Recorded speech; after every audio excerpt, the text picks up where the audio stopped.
मैंने आंसू भरी आँखों से अल्लाह से कहा, अल्लाह पाक जानते हैं ना सब कितना दिल दुखाते हैं मेरा, और अब मैं रो रो कर भी हलकान हो चुकी हूँ।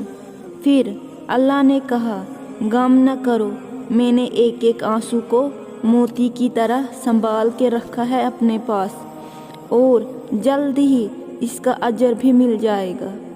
फिर मैंने अल्लाह को बताया, अल्लाह पाक मैं कभी भटक जाऊं तो मुझे अपने दर पे वापस बुला लेना और सजदे की तौफीक देना, फिर से अपने रहमतों के साये में ले लेना। अल्लाह ने कहा, मेरे सामने सर झुका के तो देखना और मेरी तरफ सच्चे दिल से एक कदम चल के तो आना, मैं तुम्हारी तरफ दौड़ के आऊँगा।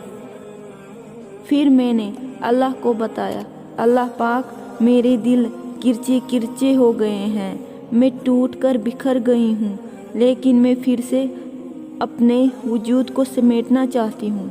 फिर अल्लाह ने कहा, एक दफ़ा मेरे दर से लौह लगा के तो देखो, कैसे इस टूटे दिल को एक खिलते गुलाब बना दूँगा जो सिर्फ मेरी मोहब्बत से महकता रहेगा। फिर मैंने अल्लाह पाक से कहा, अल्लाह पाक मैं किसी भी हाल में रहूं, बस मेरे साथ रहना, मेरी मुश्किल में मुझे कभी अकेला न छोड़ना। अल्लाह ने कहा, मैं तो अपने बंदे के शेरग से भी ज़्यादा करीब हूँ, तो फिर उसे किसी भी हाल में अकेला कैसे छोड़ सकता हूँ। फिर मैंने रोते हुए अल्लाह से कहा, अल्लाह पाक मुझे दुआ मांगने का सलीका नहीं आता, लेकिन प्यारी सी मेरे टूटे फूटे दुआ पे कुन कहना मोजज़े कर देना। फिर अल्लाह ने कहा, मैं तो उनकी भी सुनता हूँ जिनकी ज़ुबान और हाथ नहीं होते, तुम बस यकीन तो कामिल रखो। फिर जल्द ही मोजज़े के दरवाज़े खोल दिए जाएंगे।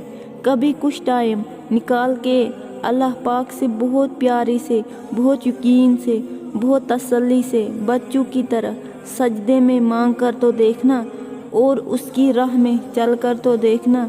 फिर उसे तुम्हारे मासूम दिल पे, तुम्हारे उस आंसू से भीगे चेहरे पे कितना प्यार आएगा। तुम अपने अंदर उस रब को महसूस करोगे और तुम्हारे उठे हाथों का लाज रखेगा। तुम्हारे लिए खून की बारिश करूँगा और मोजज़े के दरवाज़े पे ला कर जाऊँगा। तुम्हारे दिल में सुकून की लहर उठेगी, तुम्हारे वो आंसू खिलती मुस्कुराहट में बदल जाएंगे, तुम्हारे वो गम के आंसू सुकून के सजदे बन जाएंगे। फिर वो तुम्हें अपनी मोहब्बत की आगोश में ले लेगा। फिर तुम्हें दुनिया से और इन लोगों की नफ़रत और बेवफाइयों का कोई गर्ज नहीं रहेगा। फिर तुम्हारे लिए अल्लाह की मोहब्बत में रहोगे, तुम दुनिया की गर्ज से पाक हो जाओगे।